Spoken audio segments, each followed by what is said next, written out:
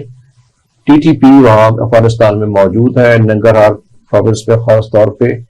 اور ان کو جیلوں سے بھی چھوڑا گیا ہے، اور شروع سے ہم کوشش کر رہے ہیں کہ ان سے بات کی جائے، تو انہوں نے یہ افغان طالبان نے کہا جی ہم تو صرف فیسیلیٹیٹ کر دیں گے، آپ تشریف لائیں کابل، ہم آپ سے بات کرا دیں گے۔ تو اس میں تو کوئی شک کی بات نہیں ہے کہ یہ لوگ وہاں موجود ہیں۔ تو اب یہ ایک نیا اسٹیپ اٹھایا گیا ہے، چونکہ اب ایک لمٹ کراس ہوتا نظر آ رہا ہے۔ 100 لوگ شہید ہوئے پشاور میں،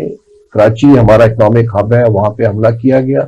تو پاکستان کے پاس اب رائٹ ہے ٹو ریٹیلیٹ، لیکن اس سے پہلے بہتر یہ ہے چونکہ ہمسایہ ملک ہے، برادر ملک ہے، ایک دوسرے کے ساتھ ریلیشن شپ ہے، اکنامک بھی اور باقی بھی، تو اس کو اگر مصالحانہ طریقے سے ہو جائے تو بہت اچھی بات ہے۔ ناظرین یہاں پہ ہم لیں گے ایک چھوٹا سا بریک، ہمارے ساتھ رہیے گا۔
ویلکم بیک ناظرین، ہم وہیں سے شروع کرتے ہیں جہاں پہ ہم نے اپنی بات ختم کی تھی۔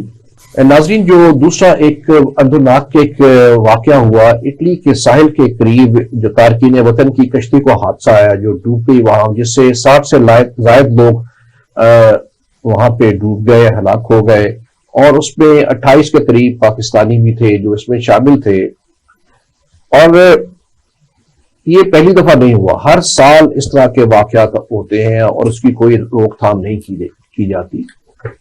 کہا یہ جا رہا ہے کہ یہ جو اٹلی کے جو شمالی علاقہ کیلیبریا میں ان کے ساحل پہ یہ واقع ہوا، اور یہ جو کشتی تھی اس میں لوگ تقریباً 200 کے قریب سوار تھے، اور وہ وہاں ساحل کے قریب ڈوب گئی۔ یہ حیران کن بات ہے کہ کئی جگہ سے ہوتی ہوئی اینڈ ساحل کے قریب جا کے ڈوب گئی۔ اس پہ انکوائری کی ضرورت ہے کہ یہ ڈوب گئی یا اس کو ڈبا دیا گیا، کیا ایسا ہوا کہ ساحل کے قریب ہی یہ واقعہ ہوا، کیونکہ یہ لوگ تو شروع سے اس میں اوور لوڈڈ تھی، تو پہلے سے اوور لوڈڈ تھی، کہاں سے مسافت طے کرتے ہوئے یہاں پہ آ گئے۔ اصل بات دیکھنے کی یہ ہے کہ پاکستان کو یہ دیکھنا چاہیے کہ ہمارے لوگ ایک ہی ایریا سے، خاص طور پہ گجرات اور وزیر آباد ان ایریا سے لے جائے جاتے ہیں، اور بارہا یہ ہوا کہ ان بارڈرز پہ ٹرکی اور ایران کے اور یورپ جاتے ہوئے یا تو وہ کنٹینرز میں ہلاک ہو گئے یا ان کو مار دیا گیا یا ڈوب گئے۔ اس واقعات کے، اس طرح کے اندرناک واقعات کے بار بار ہونے کے باوجود اس کے اوپر کوئی اس طرح کے اسٹرکٹ ایکشن نہیں کیا گیا کہ ان مافیاز کو جو آپریٹ کر رہے ہیں اس بے رحمی سے، سنگ دلی سے، ان کو کنٹرول کیا جائے۔ پہلے تو یہ دیکھنا چاہیے کہ کیا یہاں پہ ایسی کوئی معاشرتی اور معاشی ناہمواریاں اتنی بڑھ گئی ہیں کہ لوگ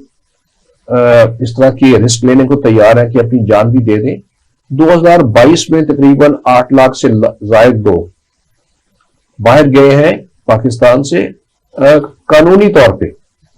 اس سے پہلے اس طرح کی تعداد 2016 میں دیکھی گئی تھی کہ وہ تب بھی 8 لاکھ سے کچھ زائد لوگ باہر گئے نوکری کرنے کے لیے، وہ بھی قانونی طور پہ، غیر قانونی اس کے علاوہ ہیں۔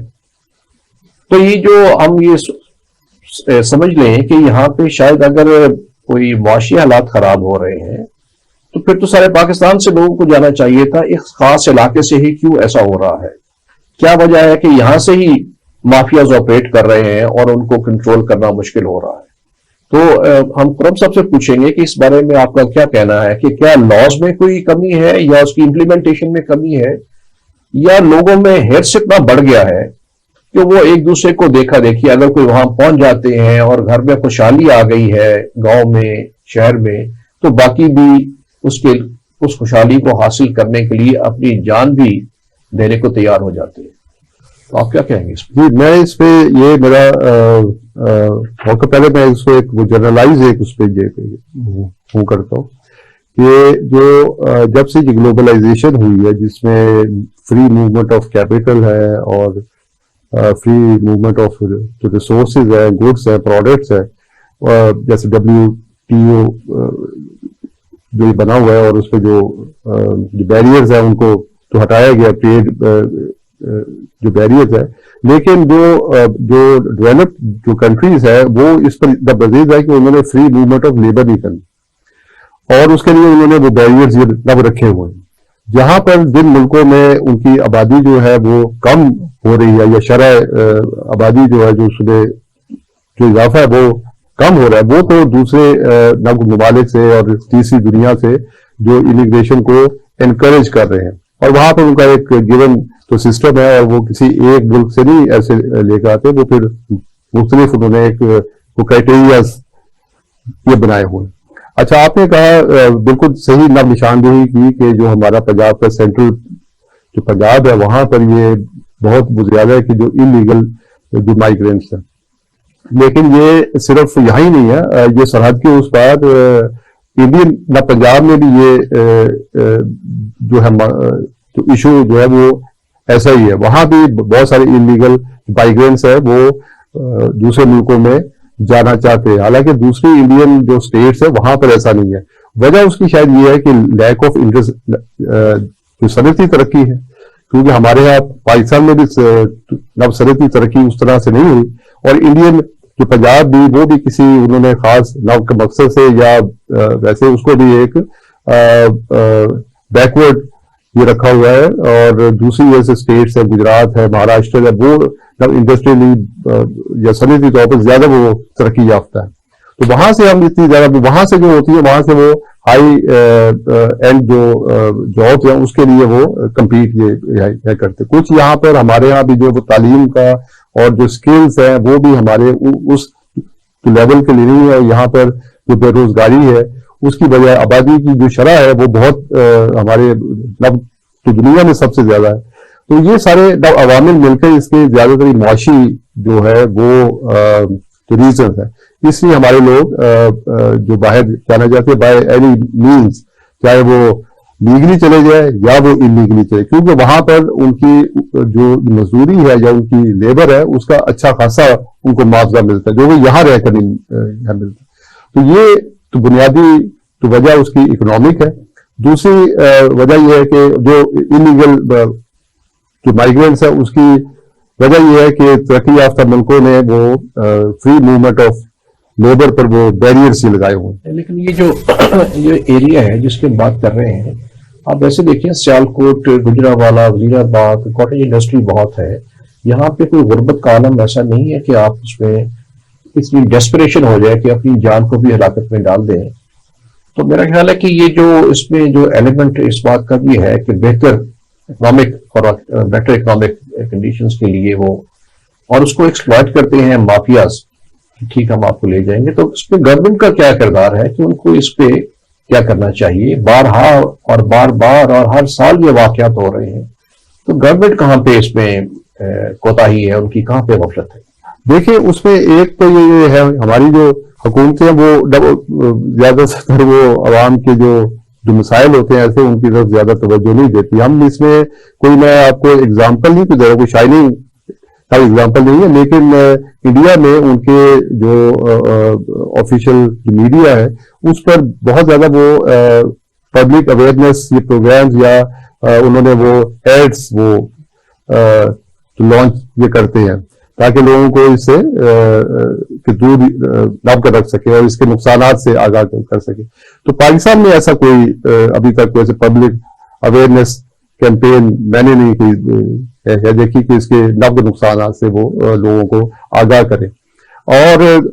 تو دوسرا جو امپلیمنٹیشن کا ہے اس میں یہ ہے کہ وہ حکومت کے ایسے بس میں کیونکہ بہت سارے ممالک میں جو پاکستانی ہے وہ بہت آسانی سے وزٹ ویزا تو حاصل کر لیتے ہیں، جیسے ٹرکی میں. تو یہ جو مافیا ہے یہ پھر آگے ٹرکی میں پھر جو یہ کام ہی کرتے ہیں وہاں سے پھر لے کر لوگوں کو جاتے ہیں. ایک آپ کو یاد ہوگا ایک وہ تو ٹرک تھا جس میں پاکستانی انلیگل مائیگرینٹ سے اس کو حادثہ ہو گیا تھا اور اس میں وہ بہت ساری جانیں دب چلی گئی. اور یہ والا جو واقعہ ہے جو ابھی آپ جس کا کر رہے ذکر، تو یہ بھی وہاں سے ٹرکی سے وہ شپ میں تو لوڈ کر کر لے کر گئے. تو ہونا یہ چاہیے کہ جو گورنمنٹ کو وہ سفارتی سطح پر اور بائیلیٹرلی جو ہمارے ادارے FIA ہے اور جو دوسری ایون انٹیلیجنس جو ایجنسیز ہیں ان کو پرو ایکٹیولی ٹرکش گورنمنٹ کے ساتھ مل کر پھر یہ کام کرنا چاہیے. اس قسم کے جو مافیاز ہیں ان کی نشاندہی کرنی چاہیے. اس کا میرا خیال ہے کہ یہ اس کا ریکارڈ تو ڈیفینیٹلی موجود ہوگا کیونکہ یہ لوگ بہت سالوں سے آپریٹ کر رہے ہیں اور نشاندہی کرنا ایک بات ہے جو کہ ہم شور کے انٹیلیجنس ایجنسیز کے پاس بھی اور FIA کے پاس ان کا سارا موجود ہوگا ساری ڈیٹیلز. لیکن بات یہ کہ ابھی پرائم منسٹر نے بھی اس کے اوپر نوٹس لیا ہے اور ایک انکوائری کا حکم دیا ہے فارن آفس کو. آپ کے خیال میں کہ اس سے کیا اس سے حاصل ہوگا، ہمیں کہاں تک وہ دیکھیں وہ اصل میں ہے کہ یہ کرائم جو کمٹ ہوا ہے تو وہاں پر اس کی پروسیکیوشن ہے نا ہوگی. مطلب وہ پاکستان میں تو نہیں، پروسیکیوشن تو پہلے کریں نا، پروسیکیوشن تو بعد میں نہیں. مطلب ہے کہ ان کی روک تھا وہ ہوسٹ گورنمنٹ سے کرنی. ظاہر ہے یہ جو مافیاز ہے اس میں پاکستان کے ساتھ ان کے لنکس ہیں اور وہ پاکستانی بھی اس کے اندر یہ شامل ہے. یہ نہیں ہے کہ وہ نہیں ہے اور ہم ان کی نشاندہی کر کر وہ ہوسٹ گورنمنٹس کو یہ بتا سکتے ہیں تاکہ وہ اس کے اوپر ایکشن لے. ان کے بھی یہ قوانین ہیں کہ لوگوں کو انلیگلی ایسے وہاں سے اگر ان کی سرزمین سے لے کر جائیں تو اس کے اوپر وہ ایکشن لے. لیکن ہے کہ وہ ہماری اس کے ساتھ ایک جیسے کہ کہنا چاہیے کہ ایک بائیلیٹرل کوئی ایسا میکینزم بننا چاہیے تاکہ وہ فوراً جو انفارمیشن ہے وہ وہاں پر دی جا سکے. اور جو پاکستانی ٹرکی یہاں سے جا رہے ہیں اور ان کا بھی ہمارے پاس یہ بایو ڈیٹا ہر چیز ہے اور اس کو بھی دیکھا جا سکے کس پرپز کے لیے جا رہے ہیں، کیوں جا رہے ہیں. اب سب کی ضرورت یہ نہیں ہے، صرف چند ایک جو ہے ان کو آپ یہ اس کا گراؤنڈ چیک یہ کر سکتے ہیں اور وہ وہاں پہ کس سے ملتے ہیں کیا کرتے ہیں. تو یہ چیزیں ہے. اب ٹرکی میں یا گریس میں جو ہے وہاں کی وہ گورنمنٹ سے ایکشن یہ ہے لینا، وہاں پہ زیادہ پاکستان نہیں کر سکتا. تو ہمیں ان کے ساتھ اپنے سفارتی سطح پر یہ معاملات جو اٹھانے چاہیے اور ان کو یہ باور کرنا چاہیے کہ ان مافیاز کے خلاف سخت اقدامات کرے. اور یورپین جو ملک ہیں وہ تو پہلے ہی چاہتے ہیں کہ وہ اس کے اوپر سخت اقدامات کریں. اس کے لیے جو انہوں نے پرائم منسٹر نے جو حکم دیا ہے اس کے اوپر میرا خیال ہے جو انکوائری ٹیم ہے اس میں انٹیلیجنس ایجنسی کے ممبر ہونے چاہیے، FIA کے اور فارن آفس کے، تاکہ پاکستان کے اندر جو کاروائی ہوئی ہے اس کا پتہ لگائے اور جو آن سپاٹ جو واقعہ ہوا ہے اس کی تحقیق کی جائے کہ یہ کیسے یہ واقعہ ہوا. تو ناظرین یہ بہت ہی افسوسناک واقعہ ہے اور اس کو بڑے شد و بد سے اور جو قوانین ہیں ان کی امپلیمنٹیشن بڑی سختی سے کرنی چاہیے تاکہ اس طرح کی پاکستان کے جو نوجوان ہیں جو معاش کی تلاش میں باہر جانے کی کوشش کرتے ہیں وہ اس طرح اپنی جانیں نہ گنوائیں. اور اس کے لیے ضروری ہے کہ جو محکمے اس کے لیے رسپانسیبل ہیں وہ اس کے اوپر ایکٹیویٹی اپنا کریں اور جو قوانین بنے ہوئے ہیں اگر اس پہ ضرورت ہے تبدیلی لانے کی تو قوانین میں تبدیلی لائیں. اگر ریسورسز میں کمی ہے تو ریسورسز گورنمنٹ ان کو دے،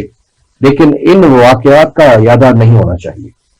ناظرین پاکستان میں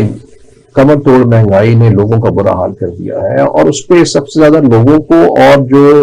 ماہر معیشت ہے ان کو اعتراض یہ تھا کہ ٹھیک ہے جو سٹیپس لینے ہیں یا IMF کے ساتھ ڈیل کرنی ہے وہ اپنی جگہ،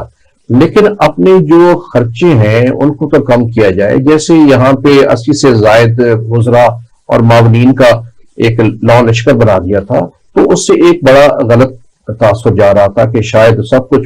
جو وزن ہے وہ عوام پہ ڈالا جا رہا ہے اور حکومت اپنے ایکسپینڈیچرز کم کرنے کو تیار نہیں ہے. لیکن اس کے اوپر وزیر اعظم نے نوٹس لیا اور ایک آسٹیریٹی موو کا فیصلہ کیا، کفایت شاری کا، اور انہوں نے کہا کہ ایک پلان پیش کیا جس کے تحت کہا گیا کہ یہ اس سے جو پلان ہے صرف 15% کمی ہوگی اخراجات میں، اور اس سے تقریباً سالانہ 200 ارب روپے کی بچت ہوگی۔ اور اس سلسلے میں ایک کمیٹی بھی بنا دی گئی ہے جس کا کل نوٹیفیکیشن ہو گیا، جو اس کو مانیٹر کرے گی۔ اور بظاہر یہ ایک مثبت اقدام ہے، کم از کم اس سے لوگوں کو یہ لگے گا کہ حکومت بھی اس بارے میں سنجیدہ ہے اور صرف تمام ٹیکسز کا بوجھ عوام پہ نہیں ڈالا جا رہا، عوام جو سیاستدان ہیں، وزراء ہیں اور سینئر بیوروکریٹس ہیں، ان کے اوپر بھی یہ لگایا جائے گا کہ وہ آسٹیریٹی کریں، اور لگژری کار اور اس طرح کے باہر کے سفر بزنس کلاس میں وہ تمام بند کر دیے گئے ہیں۔ اب دیکھنا یہ ہے کہ اس پہ کتنا عمل ہوتا ہے۔ تو آپ کے خیال میں حکومت صاحب کہ اس پہ یہ جو آسٹیریٹی پلان دیا ہے پرائم منسٹر پہ، اس کے اوپر کتنا عمل ہونے کے چانسز ہیں، اور ہمیں آپ سمجھتے ہیں کہ جو 200 ارب کی ہم توقع لگا کے بیٹھے ہیں بچت ہوگی وہ ہو جائے گی؟ دیکھیے بات یہ ہے کہ جو جسے کہتے ہیں نا کہ ڈیول از ان ڈیٹیل، اور الیبوریٹ یہ پلان تو ہے، اصل میں امپلیمنٹیشن ہی جو ہے سب سے بڑا ہمارے ہاں جو ہے، کوئی اچھی نہ پالیسیز بھی ہوتی ہے تو اس کی رکاوٹ وہ امپلیمنٹیشن میں آتی ہے، وہ ٹیکنیکل لیول پر۔ آپ کو یاد ہوگا 2011 میں یہ پاکستان حکومت نے مانیٹائزیشن پالیسی شروع کی، ٹرانسپورٹ مانیٹائزیشن پالیسی، اور اس کا یہ مقصد تھا کہ لم سم ایک اماؤنٹ جو گریڈ 20 اور اس سے اوپر کے جو افسران ہیں ان کو دے دیا جائے، اور وہ گاڑیاں اور ان کو ڈرائیور نہ، اگر وہ ڈرائیور نے سرکاری تو وہ اس میں سے اس کے لیے کوئی ماہانہ اس میں کٹوتی بھی ہوگی ان کی دفتر خان۔ اب ہوا یہ کہ وہ مانیٹائزیشن پالیسی کے تحت جو رقم ملتی تھی وہ بھی لی جاتی رہی، اور ساتھ ساتھ گاڑیوں کا بھی بے دریغ نو استعمال کیا نو جاتا ہے۔ تو ہم یہ پہلے بھی تو دیکھ چکے ہیں، اور یہ بیوروکریسی ایک نہیں، وہ اس کے پاس کئی اور نو طریقے ہوتے ہیں۔ وہ میں اس پہ کہنا چاہوں گا، یہ جو مہنگائی ہوتی ہے ہر 15 روز کے بعد جب پیٹرول کی پرائسز بڑھتے ہیں تو ریڈی والے سے لے کے فیکٹری والے تک تمام امیڈیٹلی اپنے فوری طور پہ اپنے قیمتیں بڑھا دیتے ہیں، اور کافی حد تک اپنا جو ہے وہ ہدف پورا کر لیتے ہیں، لیکن سب سے زیادہ بے بسی سیلریڈ کلاس کی ہوتی ہے۔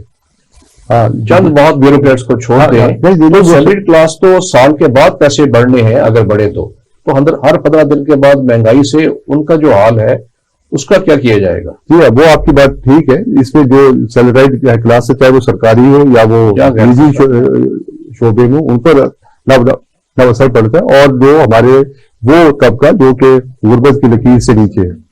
کیونکہ اس کی آمدن بھی جو ہے وہ بھی اس حساب سے نہیں بڑھتی جس حساب سے انفلیشن۔ بہت بہت شکریہ صاحب۔ ناظرین، آپ دیکھیے کہ ملک کو بہت سنگین مسائل درپیش ہے اور ایک فائر فائٹنگ جاری ہے، لیکن اس کے لیے ضروری یہ ہے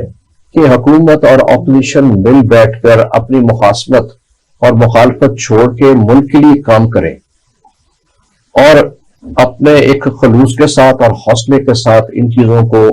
کے اوپر اوورکم کرنے کی کوشش کریں۔ اور اس دوران یہ بھی ضروری ہے کہ جو عوام ہے ان میں مایوسی نہ پھیلائی جائے، ان کو امید دلائی جائے، جیسے یہ آپ نے آسٹیریٹی موو ہوئی ہے، شاید ان کو تھوڑی سی امید ہو کہ حتیٰ کہ فوج پاکستان نے بھی اپنے نان کمبیکٹ ایکسپینڈیچر کم کرنے کی کوشش کا عندیہ دیا ہے۔ اور ساتھ میں یہ بھی کہوں گا کہ یہ ذمہ داری عوام کی بھی ہے، تعلیم یافتہ لوگ، جو بااثر لوگ، تھنک ٹینکس اور میڈیا پہ بھی یہ ذمہ داری عائد ہوتی ہے کہ وہ حکومت کی پالیسیز اور فیصلوں پہ نظر رکھیں اور لوگوں کو اس کے آگاہ کرتے رہیں اور حکومت کو اس کی نشاندہی کرتے رہیں۔ بہت شکریہ، خدا حافظ۔